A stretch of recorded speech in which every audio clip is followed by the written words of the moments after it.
Bienvenidos, buenos días. Mi nombre es Álvaro Dendi, soy asistente del servicio de neonatología del Hospital Pereira Rosell y hoy vamos a conversar un poco sobre infecciones connatales específicas.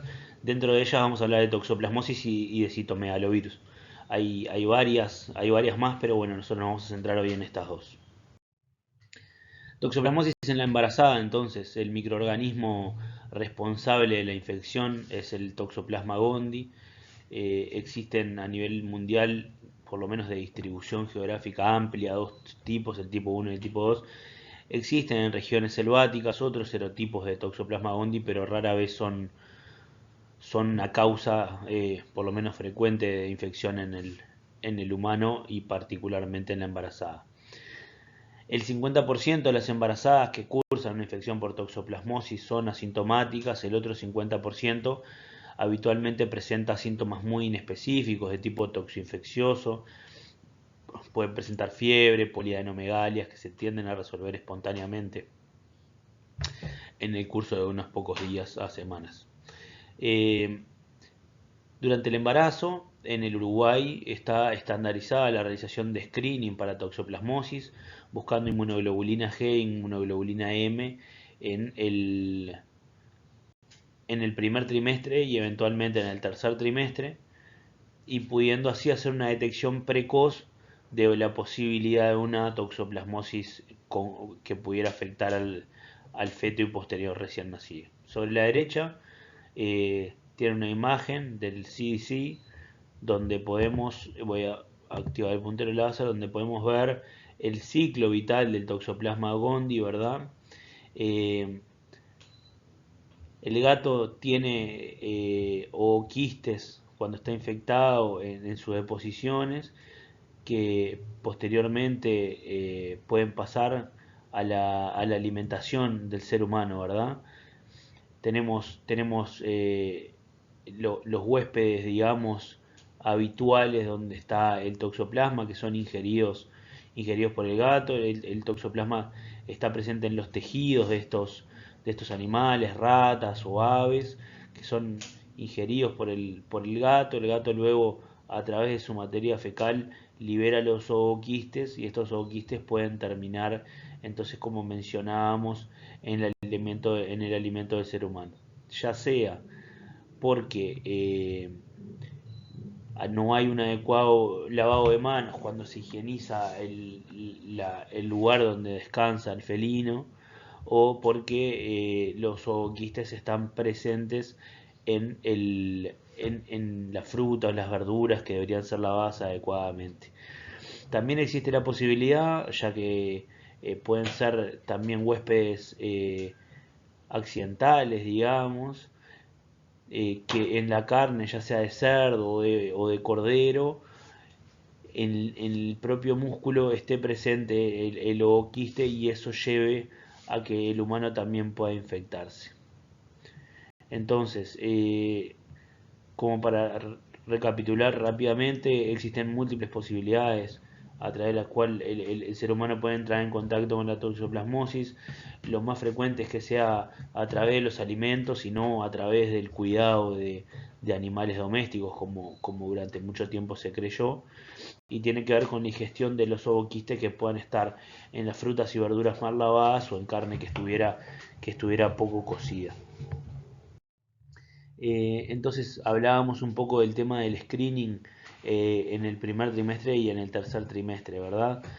Vamos a tomar una primera muestra de IgG y de IgM en el primer trimestre, lo más cercano posible a la concepción. Hay algunas diferencias con este esquema. El que utilizamos en Uruguay es un poco distinto, porque este esquema es de la pauta argentina de toxoplasmosis del año 2015.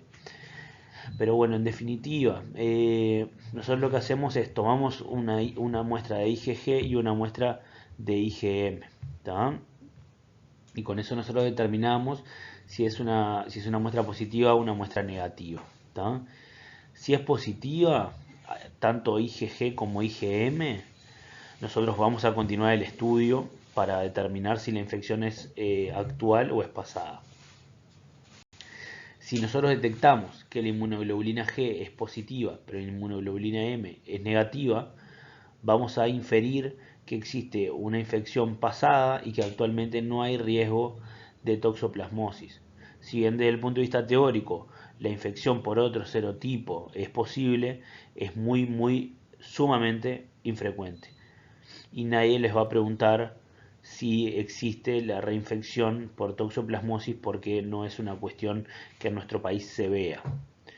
El hecho de que haya migraciones cada vez más frecuentes y que haya importaciones y exportaciones de diferentes tipos de carne pudiese eventualmente en algún punto determinar que pudiera haber un aumento, pero en el momento no es un problema.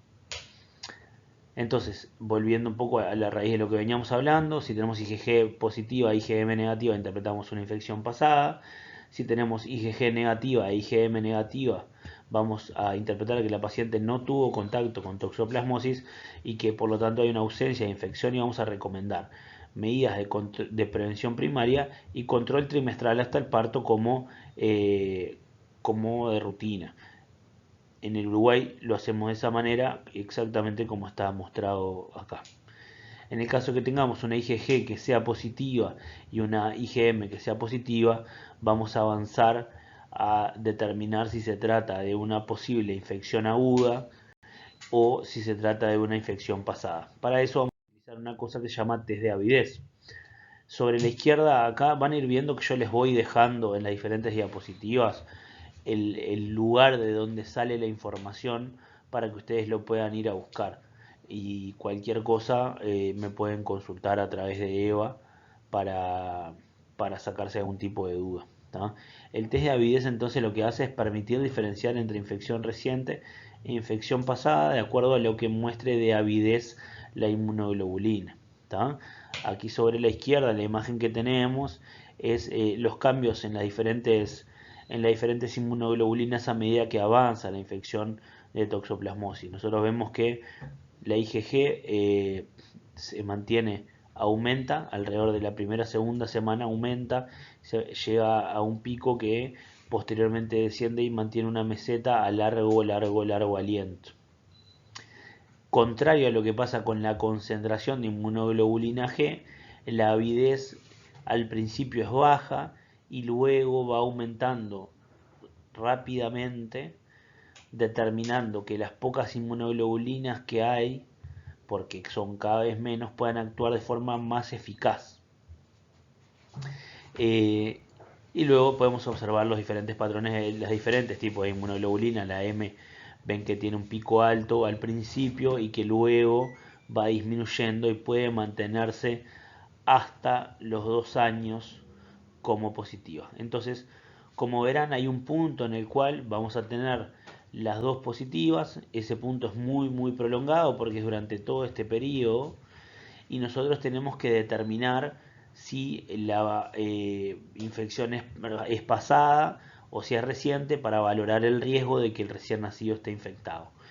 Y con eso el test de avidez nos va a ayudar porque, como verán, se va elevando, como mencionábamos, a medida que van pasando las semanas.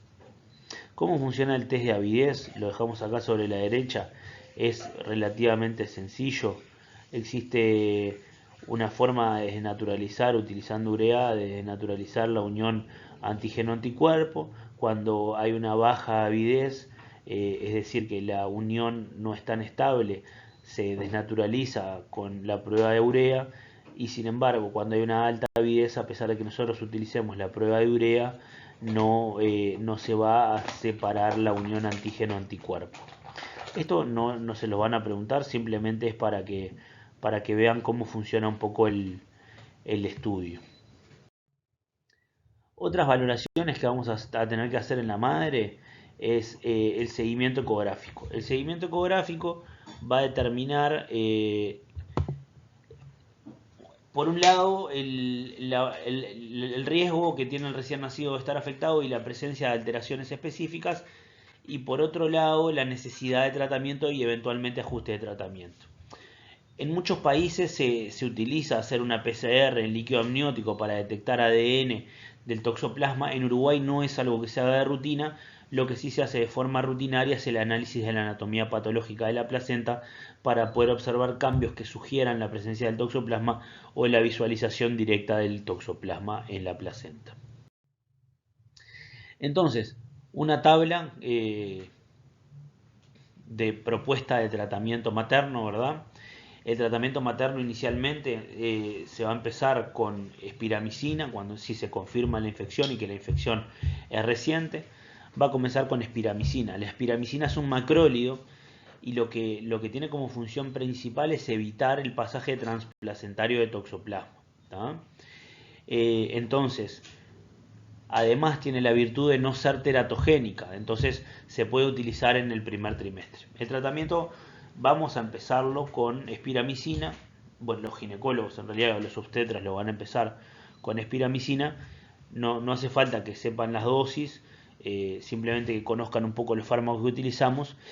Y luego ese tratamiento con espiramicina se va a poder mantener hasta el momento del nacimiento, o se va a poder modificar luego de la mitad del embarazo o pasado el primer trimestre, según la pauta de tratamiento propuesta, en el caso de que surjan elementos de afectación fetal en el seguimiento que nosotros mencionábamos anteriormente.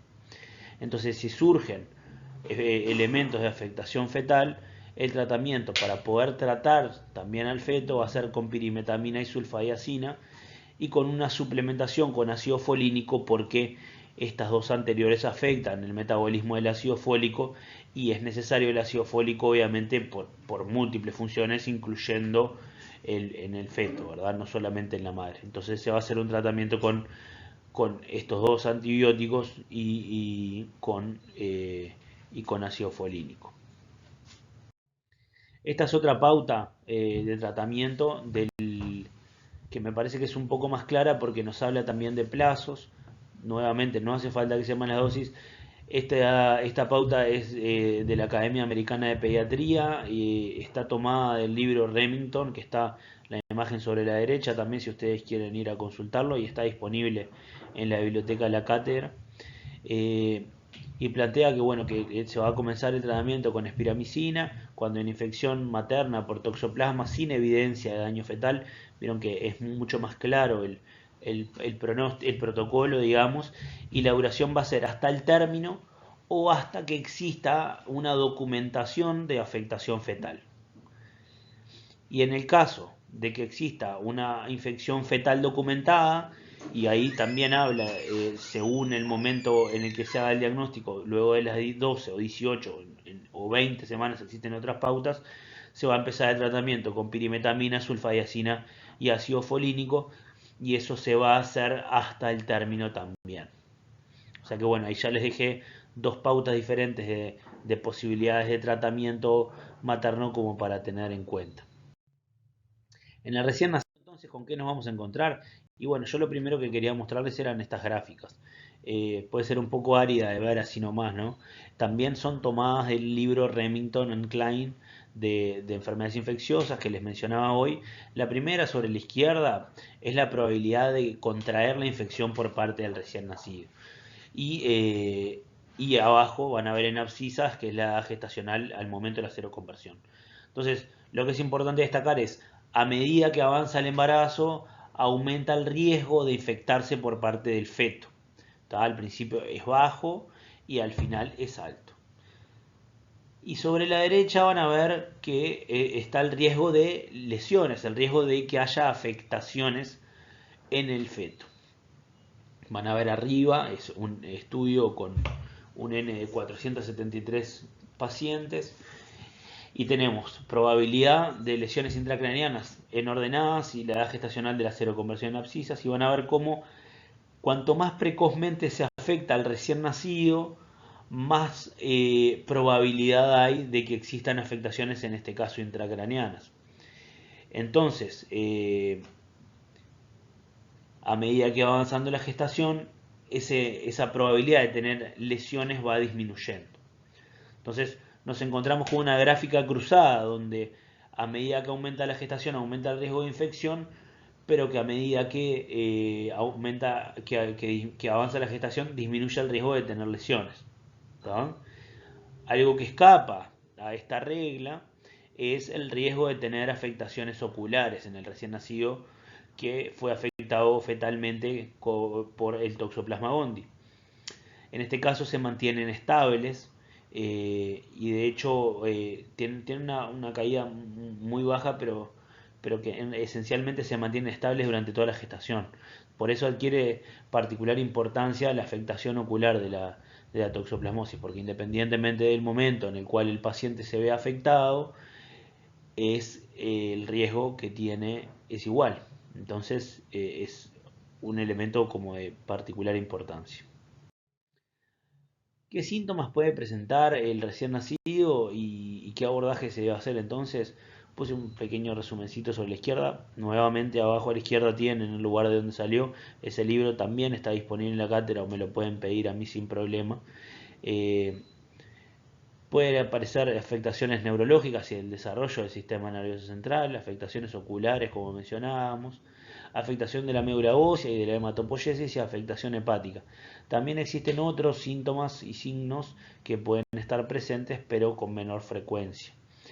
Eh, Cuando hablamos de estos hallazgos, bueno, aquí sobre la derecha tenemos una tabla que nos habla un poco de frecuencia, ¿verdad? La coriorretinitis se observa en el 90% de los casos, y luego tenemos diferentes alteraciones, hay calcificaciones intracerebrales, hidrocefalia obstructiva habitualmente, por estenosis secundaria del acueducto de Silvio, ictericia, anemia o trombocitopenia, patosplenomegalia, convulsiones, microftalmia y microcefalia. Ven que tiene un gran trofismo por el sistema nervioso central y por el sistema de hematopoyético, ¿verdad? Son dos áreas donde el toxoplasma afecta bastante.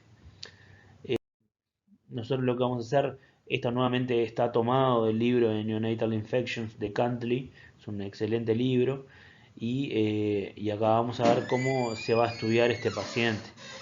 Los recién nacidos, entonces, con síntomas clínicos de toxoplasmosis o nacidos de una madre con una infección durante el embarazo, van a tener que realizarse un examen físico estandarizado, muy bien realizado para poder encontrar algunos de los elementos que mencionábamos anteriormente. Se va a tener que hacer una ecografía transfontanelaria, eventualmente una tomografía, y se va a tener que hacer una adecuada valoración visual.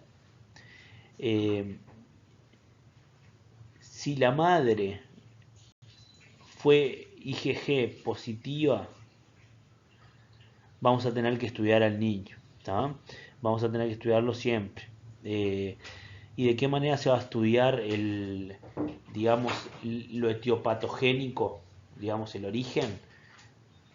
Podemos pedir un panel de inmunoglobulinas IgA, IgG, IgM, ¿tá? Y podemos pedir que cada vez está en mayor relevancia una PCR para toxoplasma, que se puede pedir en sangre, se puede pedir en orina, en placenta o en líquido cefalorraquídeo. La interpretación de esto eh, no es sencilla, pero, pero vamos a tener que lograr en conjunto con el especialista en infecciones, el infectólogo, definir cuál va a ser el tratamiento y cuál va a ser el seguimiento de este paciente. Y vamos a tener que determinar la confirmación de una toxoplasmosis congénita o no para poder iniciar un tratamiento. ¿Tá? Como verán, la tabla esta, el algoritmo este, lo que considera es la posibilidad de que la IgG sea negativa, porque en realidad toma como premisa en el primer lugar, que vamos a activar un poquito el puntero láser. Acá arriba toma como premisa que no haya sido evaluada la madre, entonces abre la posibilidad de que el niño, si bien puede presentar síntomas, tenga la madre una IgG negativa que sea estudiada posterior al nacimiento y que no y que se considere un diagnóstico alternativo en el caso de que no se de que la madre tenga una IgG negativa, y vuelve a plantear la posibilidad de considerar un diagnóstico alternativo si no se logra confirmar mediante las técnicas de estudio que mencionábamos la toxoplasmosis congénita. ¿Cuál va a ser el tratamiento de la toxoplasmosis congénita en el recién nacido? Bueno, nuevamente, aquí les dejo sobre la derecha el, el libro del cual es tomado. Este es el Red Book de la Academia Americana de Pediatría, que salió este año, hace un mes más o menos, y que es válido por 3 años hasta el 2024, que también es con pirimetamina, sulfadiazina y una suplementación de ácido folínico. ¿Tá? La duración del tratamiento recomendada es de un año y además se va a incorporar la prednisona en el tratamiento de la coriorretinitis de estos pacientes. ¿Tá? La coriorretinitis, que como mencionábamos, es independiente del momento de infección de la madre. ¿Cómo vamos a prevenir la toxoplasmosis y cómo vamos a hacer el seguimiento? Y bueno, tenemos la prevención primaria, que la prevención primaria es en el caso de las mamás que tengan una IgG y una IgM negativa, que como mencionábamos al principio es el adecuado lavado de manos antes de preparar las comidas, el no realizar tareas de jardinería ni de cambios de lugares donde duermen, donde tienen deposiciones los gatos que puedan tener como mascota, el buen lavado de los alimentos y el buen lavado de la fruta, de la verdura, la cocción bien hecha de la carne cuando previo a que se vaya a ingerir. eh, Todos esos son elementos que nos van a ayudar a disminuir el riesgo. Una cosa que no hay que hacer es demonizar al gato, porque en realidad eh, mientras no se realice un cambio como les decía, de donde se realizan las deposiciones, o no se hagan tareas de jardinería donde puedan haber deposiciones de los gatos, el contacto directo con el gato no va a determinar el riesgo de infección que pueda tener esa madre. Y luego la prevención secundaria, que tiene que ver con el screening que se tiene que realizar a todas las embarazadas para detectar precozmente en el caso de que exista una infección a toxoplasmosis. El seguimiento va a ser prolongado, va a seguirse con el equipo de enfermedades infecciosas y el equipo de pediatría, y va a ser hasta la adolescencia, porque hasta la adolescencia sigue existiendo el riesgo de reactivaciones del toxoplasma con lesiones oculares. Por eso es que se tiene que hacer un seguimiento a largo plazo de estos pacientes, tanto por equipo de enfermedades infecciosas como por equipo de pediatría. Un elemento importante es el seguimiento de la posibilidad de aparición de anemia o de neutropenia asociada al tratamiento, y que por lo tanto también implica un seguimiento estricto por parte del equipo de pediatría. En cuanto a toxoplasmosis es eso. Vamos ahora a hablar un poco de citomegalovirosis congénita. El citomegalovirus es un virus de la familia de los herpevirus, es el causante de la infección viral más frecuente en el recién nacido. Se estima que hasta el 2% de los recién nacidos podrían estar afectados por citomegalovirus al momento del nacimiento. Es la causa más frecuente por lejos de sordera neurosensorial de causa no genética. Presenta una enorme variabilidad de serotipos que hacen difícil su prevención mediante vacunas, a pesar de que se ha intentado desarrollar vacunas para las embarazadas. No le veo, por lo menos por ahora, no han tenido quienes investigan en esta área avances definitivos, porque hay una enorme variabilidad de serotipos. Hay una diferente distribución dentro de la población.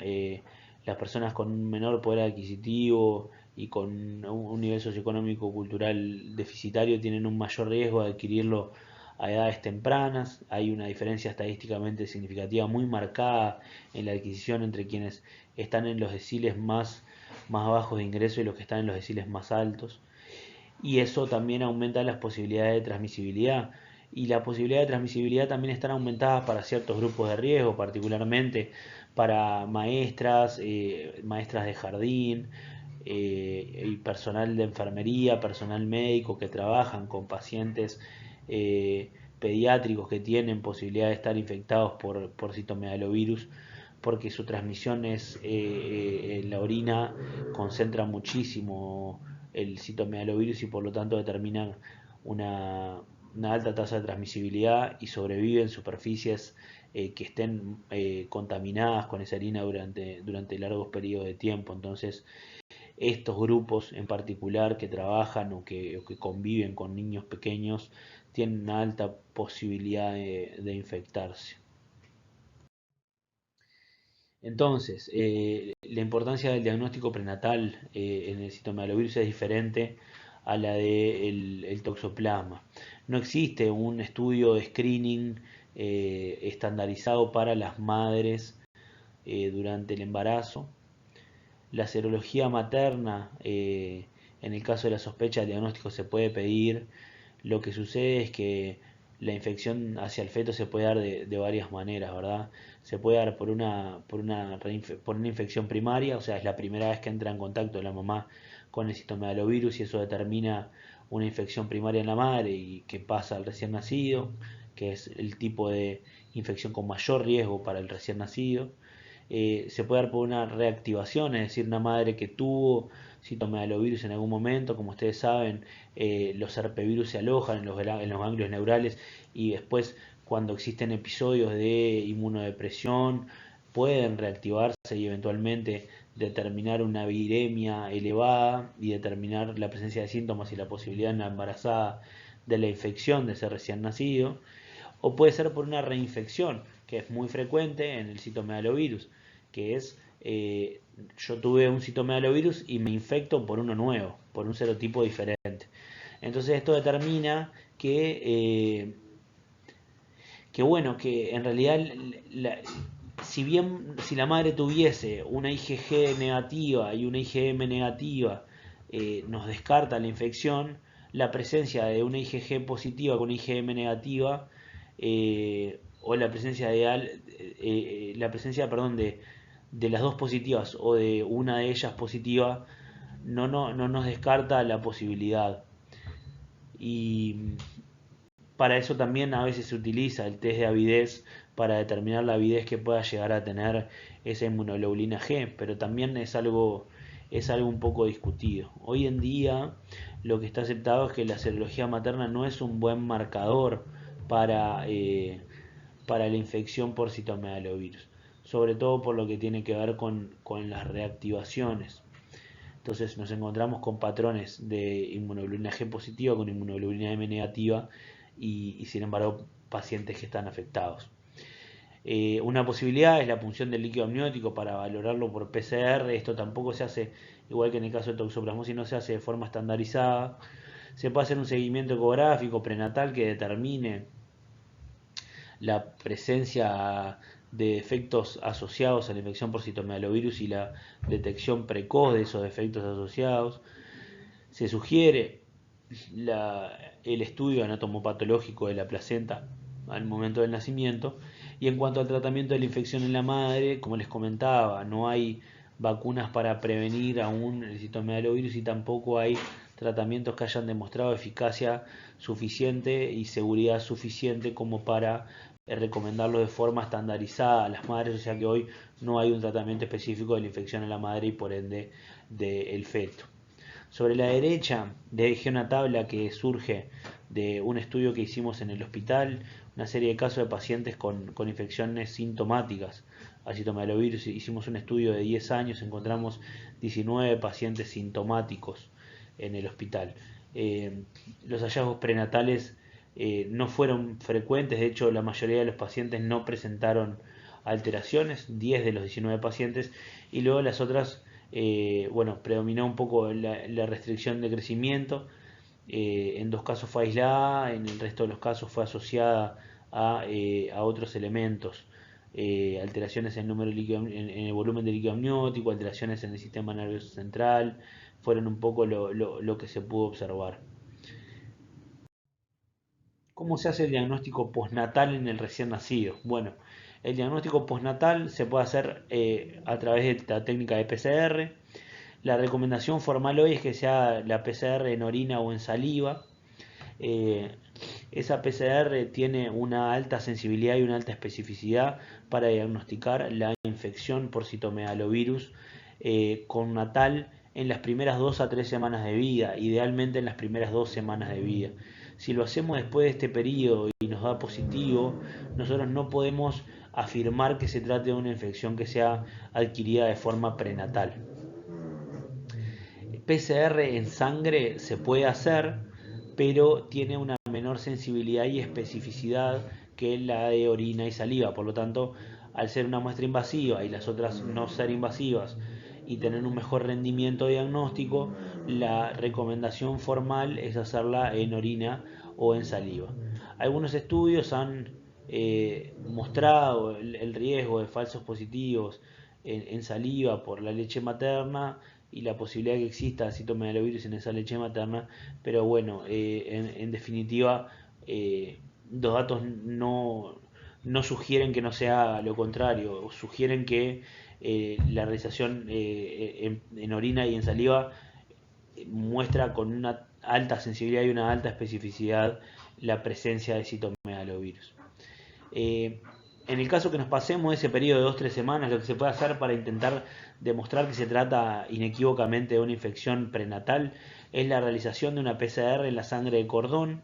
Nosotros, como ustedes saben, tenemos un programa de pesquisa neonatal donde se envían las muestras de sangre de talón al BPS para que sean estudiadas para un grupo de patologías poco prevalentes, y ahí lo que se puede pedir es que se haga una PCR en esa sangre y que ahí podamos ver si existe o no la infección. Sobre la izquierda les dejé el link del estudio, un estudio que se hizo en China con gotas de sangre de cordón secas parecidas a las que nosotros utilizamos para sacar la pesquisa neonatal, y ahí van a poder ver su sensibilidad y su especificidad. Si bien la especificidad es alta, o sea, si es positiva, efectivamente es una infección con una alta tasa de correlación, con muy pocos falsos positivos. Su sensibilidad no es tan alta, oscila del 67%, si no recuerdo mal ahora. Entonces eso hace que el hecho de que sea negativa no descarte la infección, porque existen falsos negativos, ¿verdad? En el mundo se está yendo hacia la discusión de la necesidad de un screening poblacional a los recién nacidos. Si bien no pretendo entrar en ese debate en este momento, sí quería dejarles para que cuando tengan más tiempo observen esta imagen que dejamos en el centro de la diapositiva, que se extraía del libro de Cantley de Neonatal Infections, porque argumenta el porqué de hacer un diagnóstico, un screening, perdón, auditivo para los recién nacidos. Como decíamos al principio, el citomegalovirus es la causa más frecuente de sordera neurosensorial no genética, y eso genera una alta morbilidad en un grupo grande de pacientes que termina realizándose un diagnóstico tardío de sordera neurosensorial. Entonces, bueno, acá tenemos un poco el argumento que utilizan algunos profesionales liderados a nivel internacional por el doctor Pablo Sánchez, también que trabajan en Estados Unidos, sobre cómo y por qué debería realizarse este screening. En el diagnóstico postnatal, obviamente, vamos a tener que hacer una valoración de la extensión lesional a través de la búsqueda de alteraciones en los diferentes aparatos y sistemas que afecta el citomegalovirus. Y una cosa muy importante es la infección postnatal. No en los pacientes de términos sanos, que van a seguramente, en la enorme mayoría de los casos, presentar infecciones pausintomáticas o asintomáticas, pero sí en los recién nacidos pretérminos con enfermedades graves que pueden presentar sepsis a infección postnatal por citomegalovirus. Para eso es importante el tratamiento de la leche. Siempre la recomendación es utilizar leche fresca, pero frente a este riesgo a veces lo que se puede hacer es la pasteurización de la leche mediante diferentes métodos, sobre todo métodos de alta presión que determinen poca lesión en los componentes activos de la leche materna, pero que sí determinen la eliminación del virus. El frisado y desfrisado de la leche no es una buena medida porque lleva a la desnaturalización de muchos de los componentes activos y a no eliminar el virus, pero sí algunas técnicas actualizadas de pasteurización. Acá tenemos entonces, como mencionábamos anteriormente, los posibles elementos que podemos encontrar clínicamente de afectaciones en el recién nacido. Eh, Vamos a mirar solamente el de arriba a la izquierda, el otro lo dejé para que ustedes puedan ver con mayor lujo de detalle si quieren las cosas que se pueden encontrar. Pero bueno, tenemos dividido en clínico y en paraclínico. Como verán, también esta infección específica tiene un alto trofismo por el sistema nervioso central, por el crecimiento del recién nacido, bastante más que el toxoplasma, y por el y por la médula ósea, digamos, por el sistema hematopoyético. Perdón que me tranqué un poquito. Entonces lo que van a ver en los hallazgos clínicos muchas veces son petequias, ictericia, hepatoesplenomegalia, muy frecuentemente, microcefalia, alteraciones de crecimiento intrauterino. Habitualmente los recién nacidos afectados con un citomegalovirus sintomático son pequeños para la edad gestacional y pequeños para la edad gestacional simétricos habitualmente. Vamos a observar también en este caso alteraciones oculares, particularmente corioretinitis, y vamos a ver también un síndrome purpúrico petequial o convulsiones en menor frecuencia. Y después alteraciones en la paraclínica, enzimas hepáticas elevadas, un aumento de la bilirrubina que determinan en definitiva un patrón obstructivo en el hepatograma, trombocitopenia, anemia y un aumento de las proteínas en el líquido cefalorraquídeo si se estudia a través de punción lumbar. También vamos a encontrar frecuentemente, ahora sí mirando la otra tabla, porque no está abordado en detalle en esta primera, alteraciones en las neuroimágenes, por lo que hay que pedir ecografía transfontanelar y hay que pedir tomografía para poder observar estas alteraciones, particularmente quistes de tipo calcificaciones y calcificaciones periventriculares, dilatación ventricular asociada a hidrocefalia obstructiva, múltiples elementos de alteración en la migración neuronal, en el caso sobre todo de las infecciones más precoces, que determinan la aparición de estos síntomas, ¿verdad? La valoración de extensión lesional va a ser muy importante para destacar y detectar la afectación de diferentes órganos blancos que puedan determinar eventualmente la necesidad de tratamiento. Acá tenemos del Hospital Valdebrón de España, marzo 2016, sacado del protocolo de manejo de infección congénita por citomegalovirus, la presencia de diferentes sintomatologías y qué es lo que presentan. Vamos a ir rápidamente observando pero hepatoesplenomegalia, ictericia, petequias, como mencionábamos anteriormente, alteraciones neurológicas como microcefalia, hiperproteinorraquia, que es lo que mencionábamos también, letargia o hipotonía, secuelas a largo plazo que van a determinar la necesidad de un seguimiento adecuado, sordera neurosensorial, y en este caso destaca la importancia de los pacientes asintomáticos en la sordera neurosensorial hasta el 15%, acá marca 5 a 10, otros estudios a nivel internacional marcan que hasta el 15% de los pacientes asintomáticos podrán presentar sordera neurosensorial, y de ahí la importancia de realizar un adecuado screening para la sordera neurosensorial en pacientes positivos a citomegalovirus, restricción de crecimiento intrauterino y prematurez también, alteraciones oftalmológicas, hematológicas, menos frecuentemente neumonitis y alteraciones dentales. El tratamiento va a estar basado un poco en esos hallazgos que nosotros tengamos. Acá lamentablemente no se ve del todo bien, no pude cambiarle el color, no supe cambiarle el color, pero esto también es el estudio que hicimos en el hospital. Estos son los hallazgos postnatales en los pacientes portadores de citomegalovirus sintomático. Nos dio un poco distinto la relación entre unas alteraciones y otras en porcentajes, pero esencialmente sí tenemos la misma distribución de lesiones por aparatos y sistemas. Alteraciones hematológicas fueron las más frecuentes, alteraciones imagenológicas del sistema nervioso central, particularmente calcificaciones intracranianas como las más frecuentes aisladas, las más frecuentes, otras alteraciones de tipo hidrocefalia obstructiva o alteraciones de la migración neuronal también estuvieron presentes, alteraciones del hepatograma, donde vimos un patrón de lesión y obstrucción en los 6 pacientes que tuvieron alteraciones del hepatograma, alteraciones visuales, alteraciones auditivas y alteraciones ecocardiográficas, que eso correspondió a un derrame pericárdico. Y luego sobre la derecha tenemos los hallazgos postnatales desde el punto de vista clínico. Fueron pacientes pequeños para la edad gestacional, en su gran mayoría simétricos.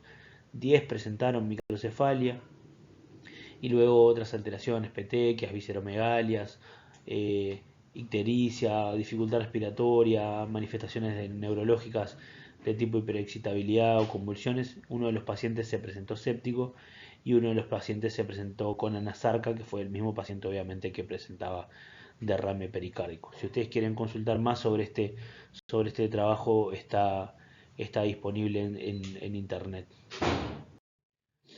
Aquí tenemos una tabla que nos habla del tratamiento que vamos a realizar en estos pacientes. No pretendo que conozcan esta tabla con lujo de detalle, lo que sí me parece que es importante es que los pacientes que manifiesten infecciones moderadas o severas o que presenten repercusión de órgano blanco tienen indicación formal de ser tratados. El tratamiento debería hacerse inicialmente, si el paciente tolera la vía oral, siempre con una droga antiviral que se llama valganciclovir, que se puede dar por vía oral y que debería mantenerse durante 6 meses. Y a su vez mantener un seguimiento multidisciplinario con el neonatólogo, con el pediatra y con el equipo de infectología pediátrica. Otras pautas de tratamiento comienzan con ganciclovir, que es un fármaco también antiviral que se da por vía endovenosa, que se sugiere mantener entre 4 y 6 semanas para luego sí pasar al tratamiento mantenido por 6 meses con valganciclovir. El tratamiento mantenido por 6 meses con valganciclovir ha demostrado ser superior a los tratamientos de corta duración de 6 semanas. Acá tenemos una organización de quiénes deberían ser tratados y quiénes no y de qué manera. No es la idea entrar en detalle, pueden observarlo y después si tienen más dudas me pueden consultar o entrar en el libro que van a tener ahí un poco más explicada la cosa. Acá tenemos también, este es el Consenso Europeo de Diagnóstico y Tratamiento de Citomegalovirus Congénito, donde plantea similarmente qué pacientes deberían ser tratados y con qué deberían ser tratados. También hablan, como yo les mencionaba anteriormente, el ganciclovir y el valganciclovir.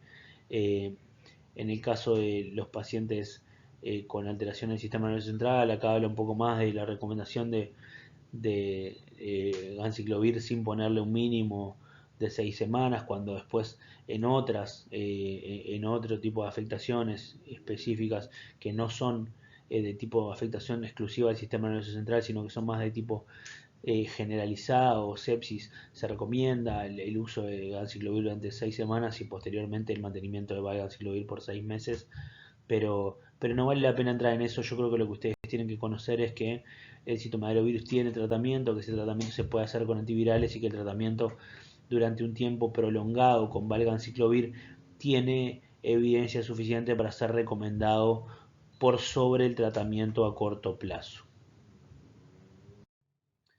En cuanto a la prevención, hoy hablábamos específicamente de las poblaciones de riesgo. Acá dejamos una pequeña tablita con recomendaciones. El lavado de manos con agua y jabón durante 15 a 20 segundos de forma adecuada, luego de cambiar pañales, alimentar niños pequeños, limpiarle la nariz o la saliva a los niños pequeños, la utilización también del lavado de manos cuando manejamos juguetes que estén siendo utilizados por niños pequeños, el no compartir utensilios de cocina o de comida, o no besar en la boca, no compartir cepillos de diente, no ponerse en la boca el chupete del recién nacido, y una buena higiene del lugar, algo que parece obvio, pero que hay que ser específicamente cuidadoso del lugar donde se encuentra el recién nacido. En cuanto al seguimiento, es importante en múltiples aspectos, en lo infectológico seguro, pero en cuanto a la secuelar, vamos a hacer hincapié en el neurodesarrollo, en el seguimiento visual y en el seguimiento auditivo. Aquí en la tabla de la derecha van a poder observar si quieren con mayor detalle también, cómo debería hacerse ese seguimiento y a qué poblaciones debería hacerse ese seguimiento. Eh, tienen de forma bastante organizada. En el caso de que se trate, obviamente van a tener que hacer un seguimiento específico por ese tratamiento, porque el ganciclovir y el valganciclovir afectan la médula y pueden dar neutropenia particularmente, pero también anemia y plaquetopenia, incluso con una gravedad que puede requerir el uso de estimuladores de las colonias de granulocitos y eventualmente la suspensión del tratamiento. Y luego en aquellos pacientes que no recibieron tratamiento, también algunos de ellos requerirán seguimiento específicamente con audiogramas, con infectología pediátrica, con un monitoreo adecuado desde el punto de vista oftalmológico, con un monitoreo adecuado desde el punto de vista del neurodesarrollo.